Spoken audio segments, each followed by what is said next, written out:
要投这票吼，有人真正是付出真大的代价哦。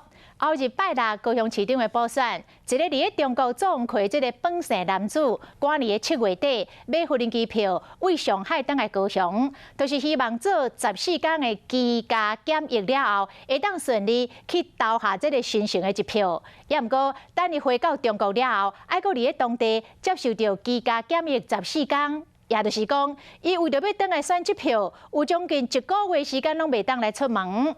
但是伊讲，会当登来台湾体现这个民主，对伊来讲，就真有价值咯。天气真热，替弟弟送一杯饮料来无入门，敢来当保持距离，伫外口讲话。因为疫情的关系，这位先生对中国登来了后，开始居家检疫。为了回来，早上5点就从家里出发。机票顶悬是写上海飞高雄，7月底就赶紧登来台湾。14天的居家检疫要结束啊，就是为了击败高雄市长的补选。高雄毕竟也停机2年了，所以这次回来就是很坚决的要投出对的人。伫中国咧食头路，因为年初开始有疫情发生，所以总统的选举也有罢免的投票，拢无法度参与。击败的补选一定要登来。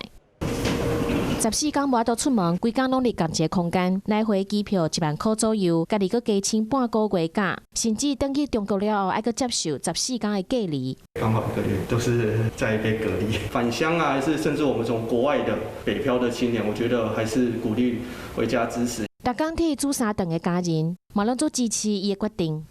这段期间都会帮他送饭，帮他送一些相关的东西，那也很支持他这一次对的行为，因为本来地方事务就是要全民一起参与。有1个月时间无自由，虽然讲过程有淡薄仔无聊，嘛较麻烦，但是这张选票真珍贵，搁较安怎嘛爱倒转来。